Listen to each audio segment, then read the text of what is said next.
So they make like $5 million plus a year in tourist revenue from this lake because it's so big and there's so much water. But all kinds of weird shit happens here. So many people go missing and end up dying, usually by drowning. People report seeing spirits roaming around the lake, and there have been over 130 UFO sightings since the 1960s at this lake. That is so fucked up. It's fucked up. So fucked up. It is just so damn fucked up. That's fucked up. Oh, wow. There's no warning. It's just like, ba-bam. Bang. There you are. Here we are. Whoa. We are referring to our little countdown that usually happens that didn't this time. You guys, hey, you guys. Hey, you guys. Welcome back to the show. This is That's So Fucked Up, a podcast about cults, crime, and other things that make you say, ugh, that's so fucked up.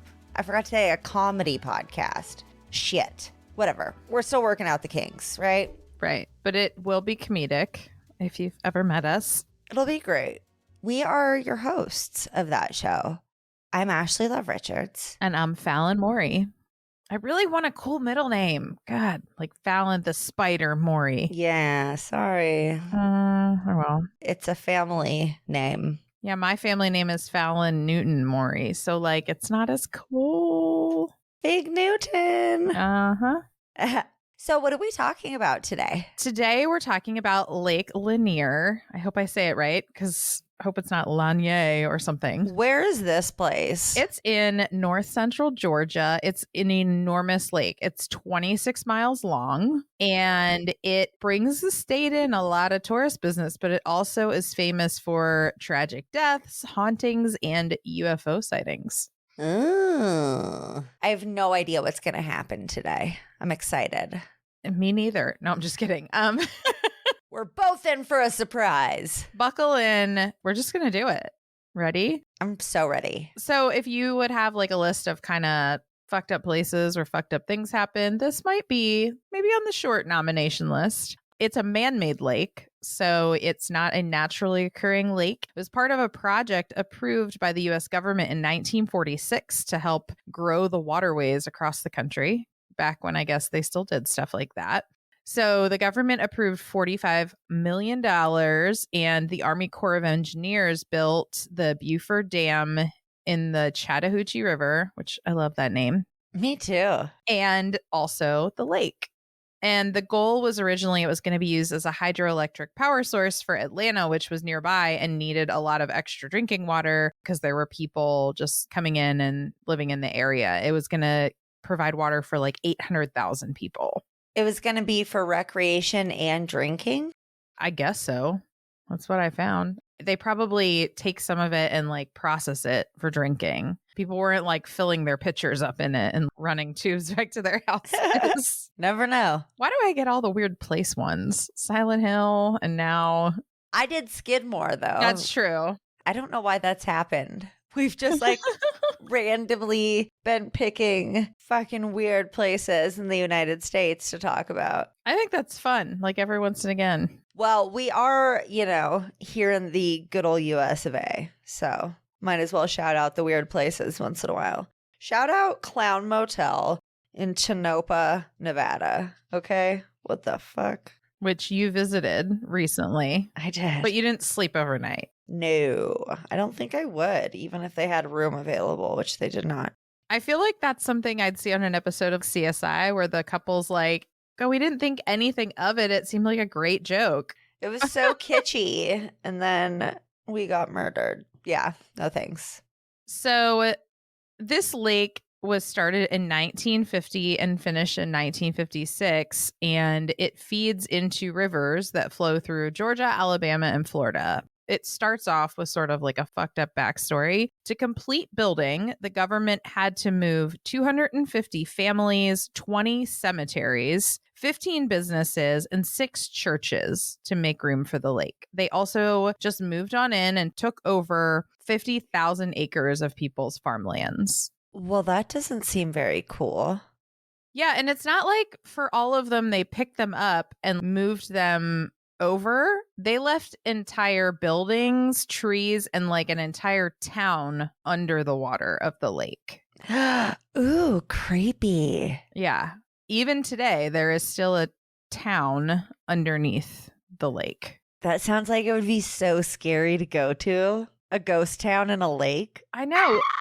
So they make like $5 million plus a year in tourist revenue from this lake because it's so big and there's so much water. But all kinds of weird shit happens here. So many people go missing and end up dying, usually by drowning.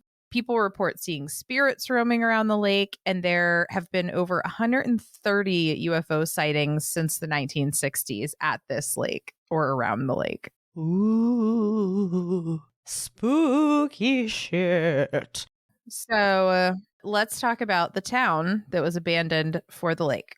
First, and this is sort of a little bit of a downer, the town of Oscarville has a pretty tragic history. It was actually built in the late 1800s during the Reconstruction period, which is post-Civil War, in Forsyth County, which is where the lake is today. It was a bustling town consisting of 1,100 people whose population was majority Black residents. Most of them were freed enslaved people or the children and grandchildren of formerly enslaved people. They all earned the right to live there, own their own land. They all learned their own trades, opened businesses, and were actually really happy and successful. They had jobs like carpenters, bricklayers, blacksmiths. Their farming industry was booming.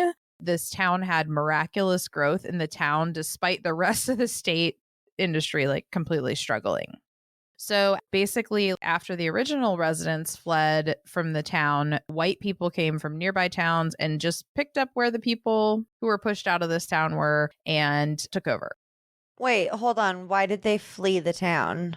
So we are about to talk about why the town was abandoned. In 1912, which is when this happened, there were 2 sort of predicating events. First, a white woman named Ellen Grice, who lived in a nearby town, claimed to all the people around her that she knew that she had woken up with a Black man in her bed. Like, oh my God, I woke up one morning and he was there and he wasn't supposed to be. And then second, a 19-year-old white woman named May Crow from a town nearby was found dead in the woods near Oscarville, and it had been assumed that she was sexually assaulted. There's a Georgia history teacher that was in an article I read about this that was quoted as saying, at the time especially, typically the answer to white girls being raped was to go to the Black communities and start blaming people. Ugh. Of course, right? Jesus. A lynch mob of white people from nearby towns called the Night Riders attacked Oscarville in the middle of the night in retaliation for May Crow's death. Remember, nothing was investigated, proven, none of it. The mob started fires in the town. People were woken from fires started and by firebombs being thrown into buildings. Many of the townspeople gathered in the church, which is where they had gathered for any type of meeting or emergency, and the mob threw firebombs at the church where they were gathered. Jesus. Trigger warning here, they lynched several men from the town who they suspected, in finger quotes, took part in May Crow's assault and murder. There was 0 evidence that any of this was true, and more than likely they knew that these men were innocent. It was just an excuse to be horrible, murderous, racist pieces of shit. So the Oscarville residents basically had to like pick up en masse and flee from the mob for fear of getting caught and killed, and they had to just leave everyone behind. There was a man named George Rucker who they interviewed at one point who was a direct descendant of someone who lived in Oscarville. And he said his grandfather had to flee and leave everything he owned. And by that point, he had accumulated over 100 acres of his own farmland. So it was very sad. Many of the residents ran toward the Chattahoochee River, where they felt they either had options to swim across it or to die. And a lot of them didn't know how to swim, and the current was super strong. And so a lot of people drowned in the river. The man that I quoted earlier, George Rucker, his grandfather, did survive but lost brothers and sisters and felt really helpless. And this was pretty typical of what happened. Essentially, a mob pushed the entirety of the town's residents out and they fled Oscarville. But then white people from nearby just literally came in, moved into the houses that already existed, started farming the land, using the stuff, etc. Dope. So later, when Oscarville was evacuated and abandoned to make the lake, they didn't like put it underwater with people in it. The town was at that point almost completely white residents. So it's got a little bit of a checkered history behind it to begin with. I said that people often drown in this lake. Over 200 people have drowned between 1994 and 2022 alone. There were 48 boating fatalities during that same time period as well. And it's speculated that part of the reason so many people drown is because of all the debris that's left behind. It wasn't originally built for recreation. I was wrong. It was originally built for functional purposes. So nobody ever planned that a bunch of people would be swimming in this. So there's a bunch of stuff in there that you don't think about removing, like buildings, cars, tall trees.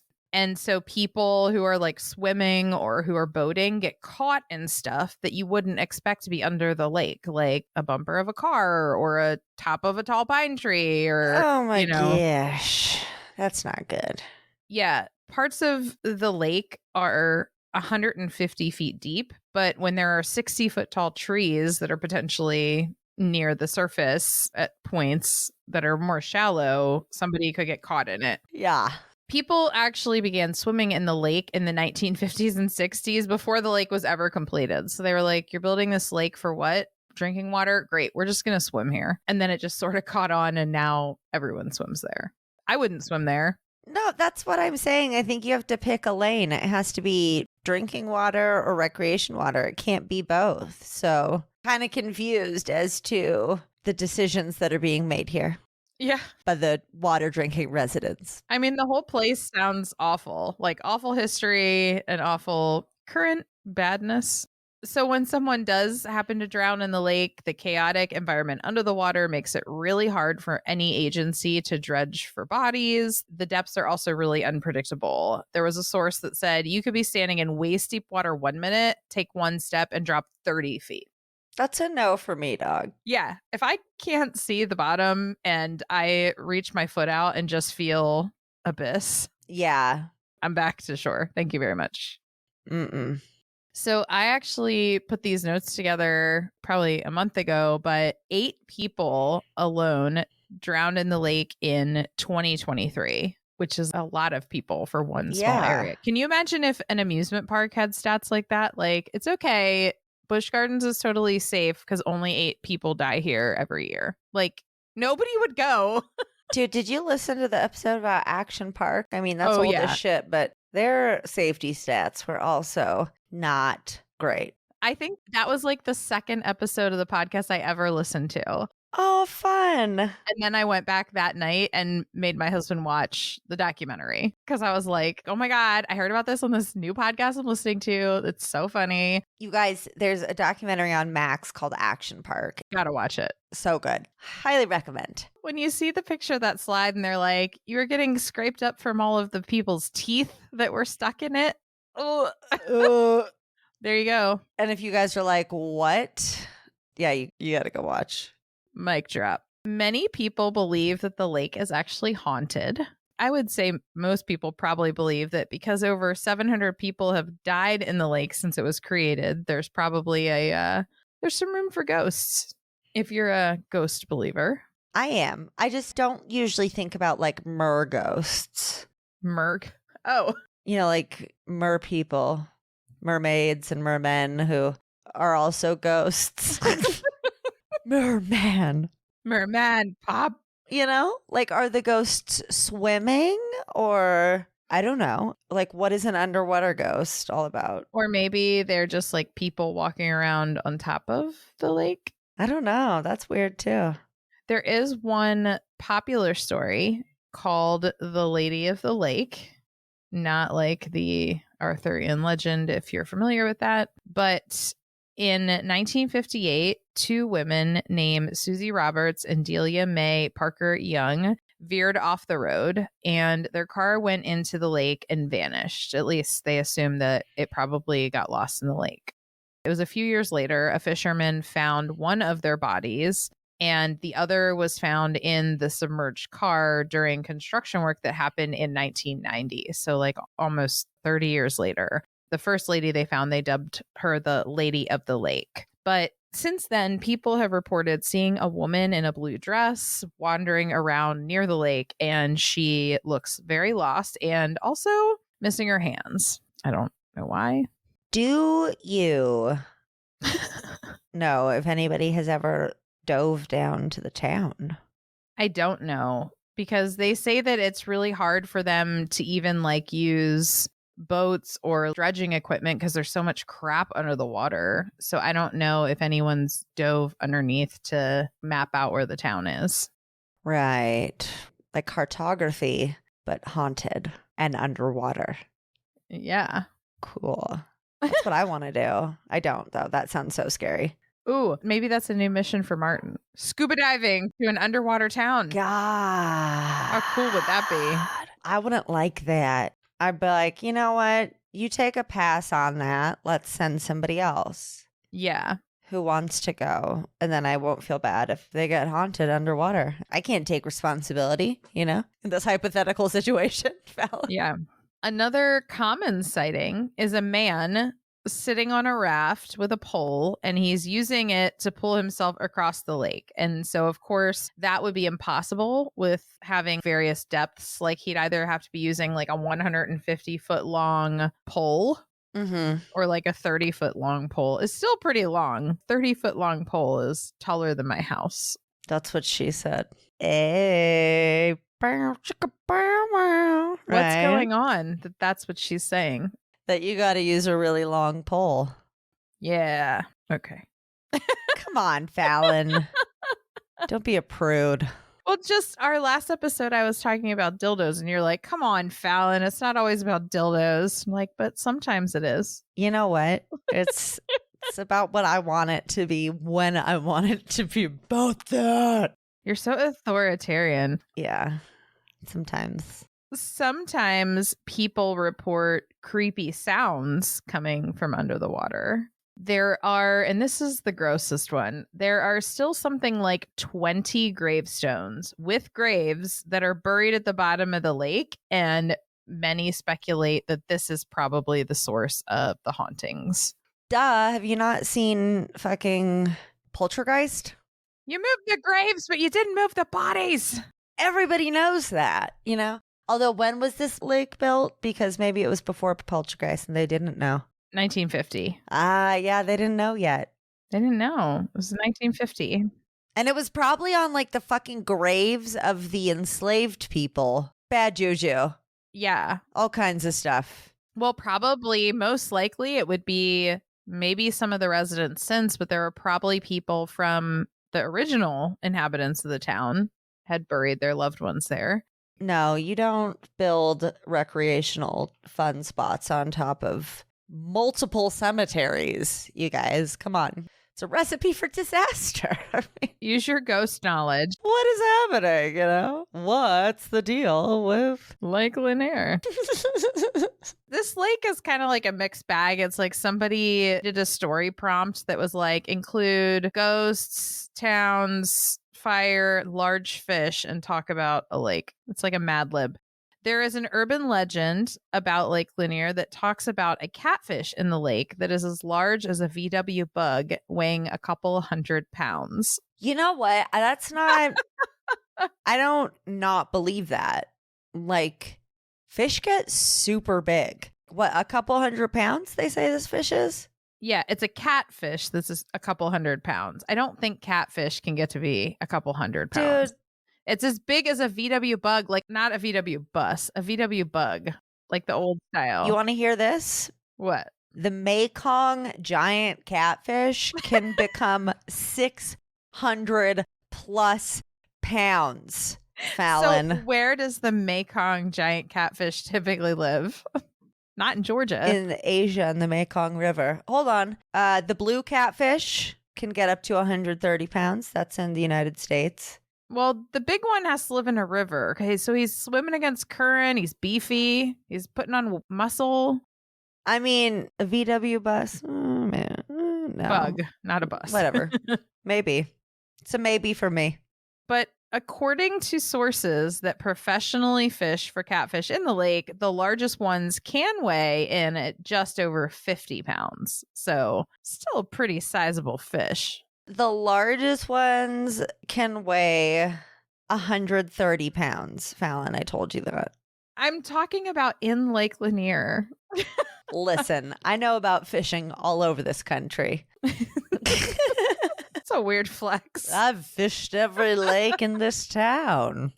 I actually did used to go fishing when I was a kid. It's not that fun. But this legend does draw people from all over the country to go catfishing in the lake. And since they're a huge tourist spot that brings in a ton of money, I have to wonder if it's not a purposely started rumor to like draw in another crowd. People do love to test their safety. Well, let's see if there is a giant catfish in here. I don't need to test that, okay? For real. As of 2023, there's actually a change.org position started to close the lake, drain it, clean it, and restore it. The author is a woman named Tamika Foster, and her son Kyle Glover died in 2012 due to an accident where he was swimming in the lake and a jet ski ran him over. He was only 11 at the time. That's super tragic, but what does that have to do with emptying the fucking lake and cleaning it? It's not like he got caught on a building. I'm about to get there. Okay. Fun fact, she's Usher's ex-wife, like the artist. So he's Usher, that guy? Yeah, Usher's stepson. But in the petition, she states that keeping the lake open to tourists instead of closing it represents that human lives are worth less than the economic growth that the lake provides. She challenges that the accident was avoidable, but that the lake didn't have proper zoning rules as far as where motorized vehicles can and can't operate. So it doesn't have things zoned properly. Also, due to there being a city at the bottom of it, the water current patterns are altered from what they might normally be, which poses additional risks to people using the lake for recreation. So that's why she's saying this might not have happened if not all these factors. Like there's nowhere marked for where the jet skis can go. You can't really tell what's happening because the currents are wild because of all the debris. The petition currently has like 15,000 signatures. How many are needed? I mean, like, is that a lot? I don't know. 15,000 sounds like a lot to me, but I don't know how many are needed. You don't know, Fallon? I don't. Sorry. Get the heck out of here. And then again, the lake is common place for UFO sightings. According to the National UFO Reporting Center, there have been over 130 sightings in and around the lake and in nearby towns since the 1960s. TBH, that doesn't drive me super wild. I feel like there's a lot of UFO sightings like everywhere. There's UFO sightings everywhere. Yeah, those motherfuckers are here. That's a stated fact, you know. And then the most recent thing was that both Lake Lanier and the Buford Dam were named after Confederate soldiers who fought in the Civil War, and they're properties of the Army Corps of Engineers. But after a federal law was passed in 2021 to rename military bases named after Confederates or other unsavory people, the Army Corps of Engineers considered renaming the Buford Dam and Lake Lanier, but federal officials suspended it in 2023 because a bunch of people remarked that it would rewrite history and impose burdensome costs to the community and would create unnecessary mass confusion, which I find hilarious because I don't think renaming a 600-mile fucking lake is going to make people forget that it's there. Whoa, what's Nobody that? remembers it anymore. Where did this water come from? It was just around for like 80 years. Yeah. Mystery. And that's pretty much it on Lake Lanier. I told you it was a shorty. Hey. Hey. I don't know why that was my... Hey. Hey. You know what? It was a shorty and it wasn't anything super crazy. Yeah, it's just another one of those little mini stories about, all the crazy places in the US that we might not realize even exist. I'd never heard of it.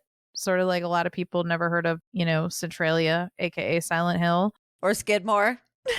But there's all these weird little blips in history when you hear about them. You're like, wait, what? I'm sorry.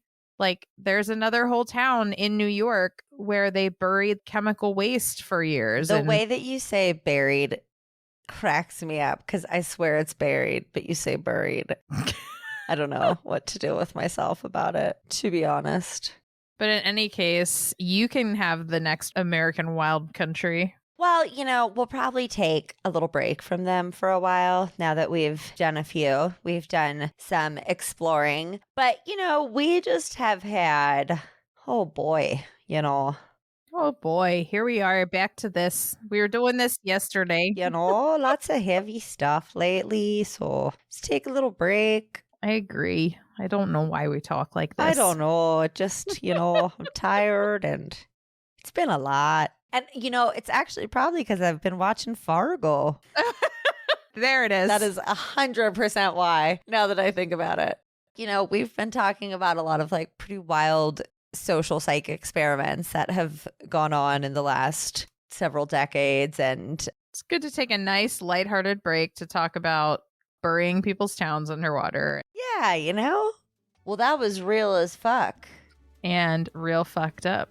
Well, thanks for being here. Don't forget to check out all of our stuff, Patreon, Bingo, all of our social media, merch, everywhere you can listen. Like, so much stuff at tsfuthepodcast.com.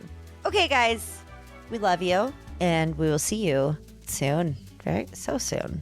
Very soon. Very soon, yeah. Okay, bye. Bye-bye Bye. now. Bye. Bye. Goodbye. Bye-bye now. Bum bum bum bum bum bum. That's fucked up. I'm so fucked up. Can't you see? It's just really fucked. That's fucked up.